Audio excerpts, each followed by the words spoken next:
Welcome back to another episode of Adam's Fall. My name is Adam, and I got this idea about talking about the Catholic Church and the LDS Church, and in particular about the Pope and the President-Prophet, uh, because of the recent election of a new Pope. And Pope Leo, the new Pope, is an American Pope, so the correlation between an American Catholic Pope and, of course, an American religion, the Church of Jesus Christ of Latter-day Saints, otherwise known as the Latter-day Saints, or quote, the Mormons. It's interesting that we now have two heads of church that are both from the United States. And I've always been interested in Catholicism. I've read many writings by Catholics, and there's a strong YouTube presence from Catholics that I really respect. There's also Kale Zelden, who's somebody I followed for a while. If you haven't checked out his content, I would go visit his channel.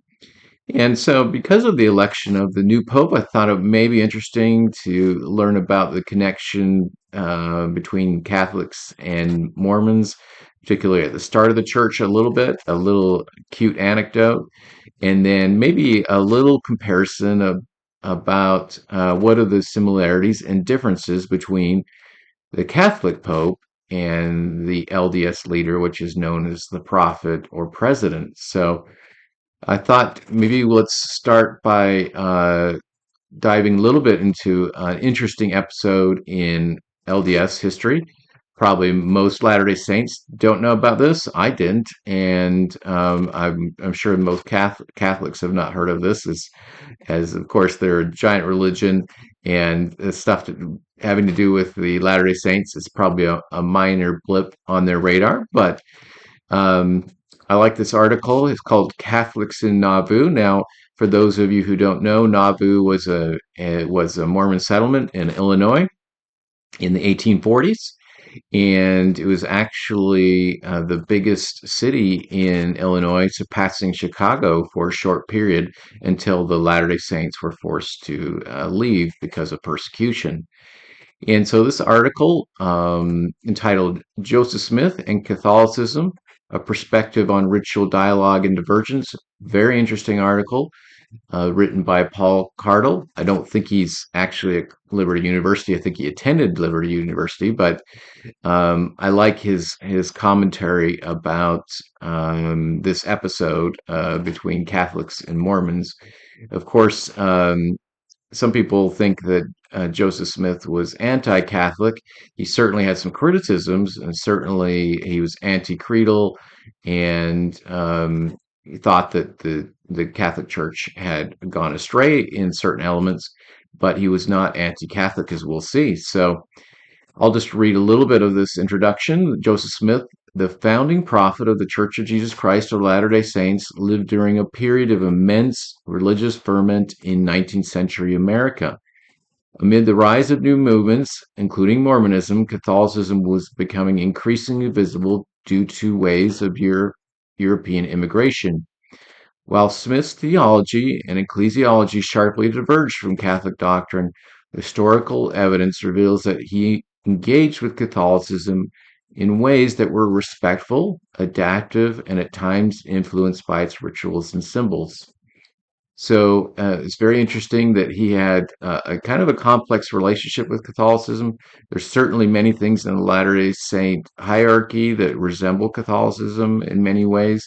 Of course, the rituals, development of rituals, and sacred clothing, and many other aspects. But I'd like to just relate this interesting anecdote between Father Aleman. I don't know if that's actually how you say it, but and Joseph Smith. So one of the most significant moments of interreligious engagement in early Latter-day Saint history occurred through Joseph Smith's relationship with Father John George Aleman, a Catholic missionary. And this missionary was charged with ministering to the dispersed French-speaking Catholic population along the Mississippi Valley. And Aleman, interestingly, lacked a dedicated church building, and he was looking to have that in Nauvoo, Illinois. Of course, this was the headquarters of the Latter-day Saints at that time in the 1840s. So, interestingly, in a gesture of practical hospitality and mutual pastoral care, Joseph Smith permitted Alman to offer Mass in the mansion house. Now, just so if you don't know, the mansion house was where Joseph Smith was living. So his family, it was also, I believe, in a hotel. So he offered to let them use that to offer Mass. And then later, within the partially completed Nauvoo temple, so this was a sacred temple of the Latter-day Saints. This father, Catholic father, was able apparently to offer Mass in that as well. So this is pretty unique, especially at that time. This cooperation, while exceptional for its time, reflects a broader ethos of frontier ecumenism, wherein religious leaders often bridged confessional divides in pursuit of shared moral and communal goals. And, in a speech that Joseph Smith uh, later gave, he said he praised the endurance of Catholicism, stating, quote, "The old Catholic Church traditions are worth more than all you have said." So Joseph Smith definitely had an interesting relationship with Catholicism. Of course, he thought and taught that a new revelation needed to come forth, and that new keys and priesthood need to be restored. But he did not deny that the Catholic Church had many valuable things and traditions that should not be let go. And so, as you can read here, Smith's statements offer valuable insight into his evolving theological inclusivity. Quote, "The character of the old churches has always been slandered by all apostates since the world began." And I'll kind of conclude this segment from a religious studies standpoint. These statements reveal a complex interplay between exclusivist theological claims and pluralistic respect. While Smith upheld the necessity of continuing revelation and priesthood authority, hallmarks of LDS theology, he simultaneously affirmed the dignity and spiritual value of Catholicism's historic witness. This episode thus exemplifies how interfaith engagement, even amid doctrinal exclusivity, can foster moments of genuine respect and theological devotion. So, just introducing this episode with a little anecdote from early in the Church of Jesus Christ's history, and with Joseph Smith. And so I wanted to give a little more comparison, since we've just introduced Joseph Smith, who the Latter-day Saints believe is a prophet, and then and also believe that we have continuing prophets. So we have a prophet president today. President Nelson is his name. And it'd be interesting to compare how the roles of the Pope, since we have a recently elected Pope, compared to how Joseph Smith and subsequent prophets have defined their role in the Latter-day Saint tradition. So um, I'm using the help of a little AI here to summarize this, which is very nice. So as we can see, the Pope, head of the Roman Catholic Church and prophet, president of the Church of Jesus Christ, Latter-day Saints, the many similarities and some distinctive differences. So how are they similar? Well, they both are regarded as the highest earthly authority in their respective churches, guiding members spiritually and doctrinally. And they are seen as representatives of God's will. Each is part of a church, of a worldwide community. Clearly, the Catholic Church is far larger and more widely spread, having 1.4 billion approximately members versus the Latter-day Saint Church is 17 million.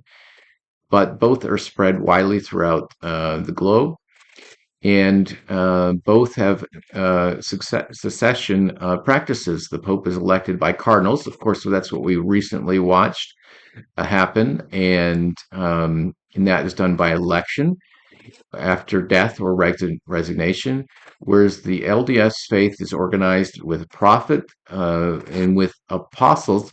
Apostles are 12, like the original church was organized in Jesus' day, and the these are where the next prophet comes from, typically based on seniority status. Both, in similar ways, are believed to receive divine inspiration to lead their churches. And so, well, what are some of the differences. So, interestingly, the Pope is officially the Bishop of Rome, whereas the LDS Prophet President is called a quote prophet, seer, and revelator, and he leads the LDS Church. Authority-wise, the Pope can make infallible pronouncements. While rare, these can happen, whereas the LDS Prophet can make pronouncements. They're generally not considered infallible. They can be modified, and this is based on the doctrine of ongoing and continuing revelation, which is part of the LDS tradition.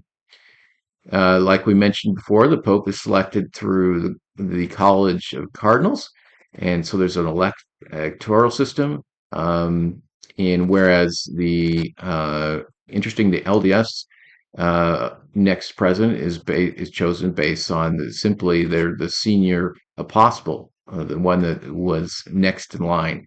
So, and when the prophet dies, simply the one that's the most senior becomes the next prophet. So definitely no election or dispute in the modern Latter-day Saint church as to who's going to be the prophet or president, as opposed to having a little bit of a Catholic drama about electing cardinals, which is makes for good TV, that's for sure.